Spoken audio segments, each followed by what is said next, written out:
Hey guys, it's time for arithmetic. So I want you to practice along with the Go Noodle video, skip count to 100. It helps set the foundation for today's lesson and tomorrow's lesson.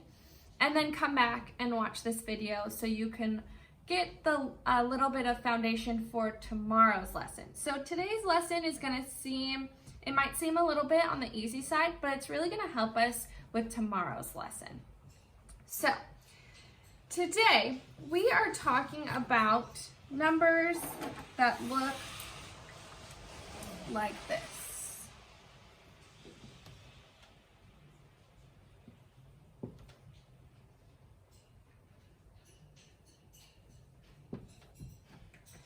So, numbers that look like this, if you look at all three of them, you can see something that all of them have in common. They all have a 0 in the ones place. Now, it's very important that we remember all of our place values just for all of our math skills, because that's the most important foundation before moving forward. But also, especially for today, we are talking specifically about the ones place having a 0 in it. Now, when we skip count by tens, we always have a 0 in the ones place. But now we're going to look at it a little bit different. So, these numbers, actually, we can call them rounded to the tens place because there's a 0 in the ones place. So, we can think of it as rounded because a 0 is round, so 0 must be in the ones place for a number to be rounded. So I'm going to tell you a story so we can look at this a little bit better. So, for example, I'm going to use this.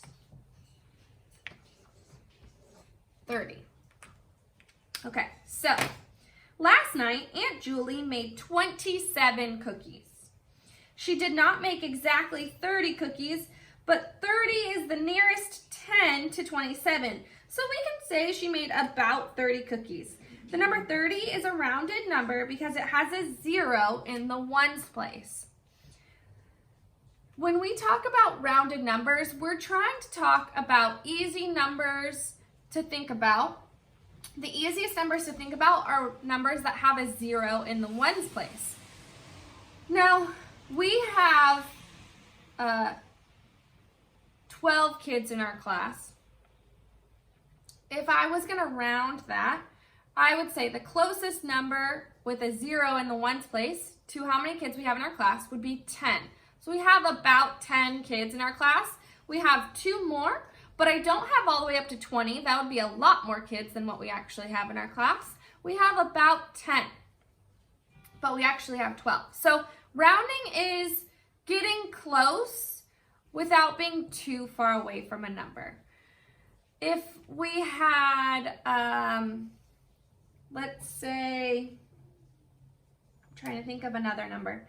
If I had 99 pencils, I could say I have about 100, would be better than having to count all 99 of them. So we're just using rounded numbers to help us count faster and just look at numbers more easily.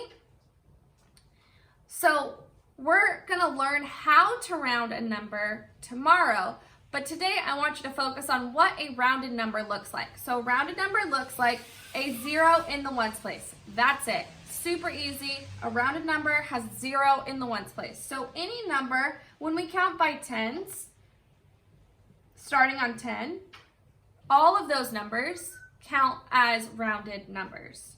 So 30, 40, 50, 60, 70, 80, 90, 100, and keep going, 110, 120. As long as it has 0 in the ones place, it's still a rounded number. Okay, so we're going to get into more of that tomorrow. Learning how to round, we'll talk about it tomorrow, so don't really worry about how to round a number. Just focus on today is a rounded number has a 0 in the ones place.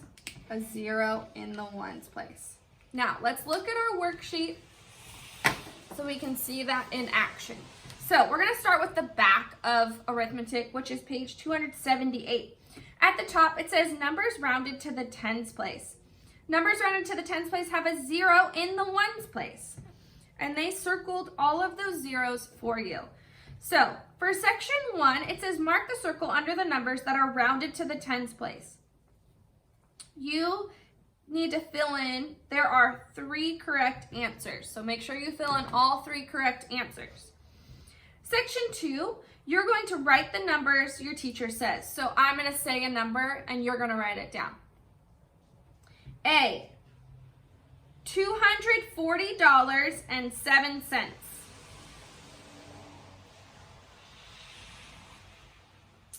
A, $240.07.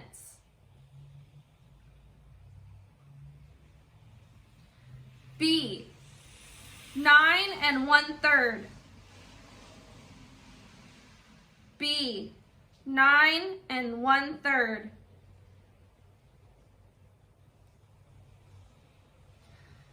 C, 18,060. 18,060. And D, 5,003. D, 5,003. Now, we have section 3. Write the answers to the combinations your teacher says. So this time I'm going to say a combination. You're going to write down just the answer.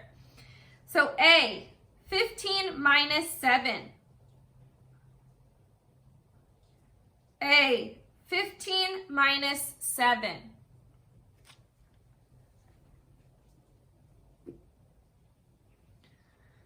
B, 9 times 2.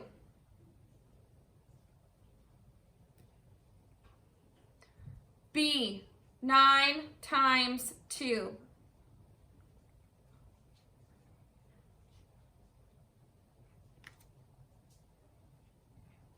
C, 12 divided by 2. C, 12 divided by 2.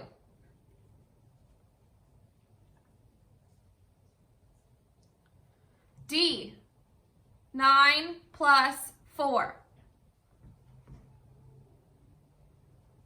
D, 9 plus 4.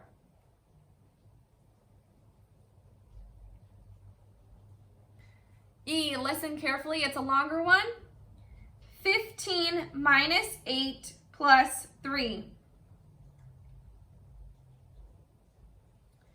E, 15 minus 8 plus 3.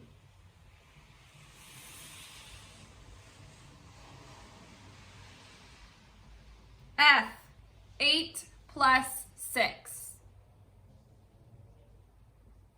F, 8 plus 6.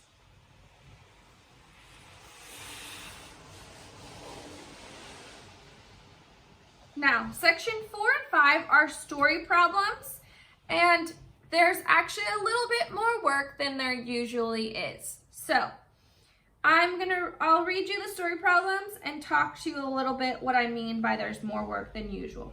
So, section 4 says, Noah and his family enjoy hiking on the trails near their camp. They hiked 2 hours on Monday, 4 hours on Wednesday, and 3 hours on Thursday. How many hours did they hike all together? So, you need a problem and an answer. And now this time, you have to actually label it, which means you have to say what you're talking about. So, how many, they actually gave it to you in orange. How many hours did they hike all together? So what you're gonna do is you're gonna write a problem equals an answer, and then you're gonna write hours. You need to write what you're talking about on the line. Hours is super important. They used to give it to you and write it on the line for you. Now you have to write it yourself. So underneath the line it says label. It just means you're writing the word of what you're talking about. If your story problem is talking about how many balloons were in the air, then you're going to write blank balloons. If your story problem asked how many people, then you're going to write blank people. If your story problem asks how many dogs, then you're going to write blank dogs. You need to start writing exactly what your problem is answering now. So, section 5, I'll read that one to you. You need to listen carefully because there are actually 2 questions that go with this one. So, Noah and his brother took several pictures on their hikes. Noah took 20 pictures. His brother took half as many as Noah. How many pictures did Noah's brother take? So again, you need to write the label. So this time, it's the word in orange. You're going to write about how many pictures. So you need to write pictures at the end. But you still need to have a problem and an answer. And I will give you one hint. Your answer or your problem is a division problem. Your problem is a division problem. And then that's the first question. Then it says, how many pictures did both boys take all together? That means you have to use your answer from the first question in the problem for the second question. You have to use your answer. That means you have to get the answer in the first question right in order to get the answer in the second question right. And then you still have to label that one as well with the same word, pictures, because you're still talking about pictures in that question. So let's move on and see the front, what the front has for us.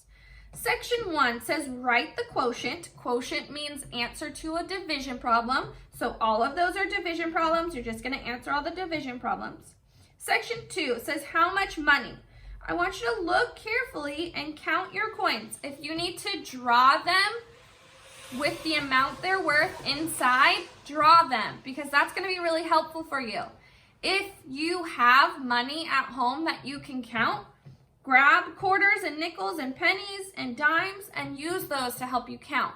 It might be kind of tricky because the second one asks for half dollars and those aren't very common, so you might not have half dollars. It might be better for you to draw that one. Section 3 says, Noah's mom packed 18 small boxes of cereal for their camping trip. Noah's family has eaten half of the cereal. How many boxes are left? There are 2 ways of doing this problem, but you still need to write the problem and the answer. And they actually labeled it for you with blank boxes. So you get to decide how you're going to do it. One of the ways is division. Section 4 says write the products of the multiplication twins. So we learned this last week, multiplication twins. It doesn't matter which spot the numbers are in. If you're multiplying, it's the same number. So they have all the twins there for you. Products just means answers to multiplication questions. So you're doing multiplication on all of them. And section 5 says count by tens. You're going to start on 67. When we count by tens, we change the number in the tens place, not the ones place. Let me know if you have any questions. That's it for arithmetic. Bye.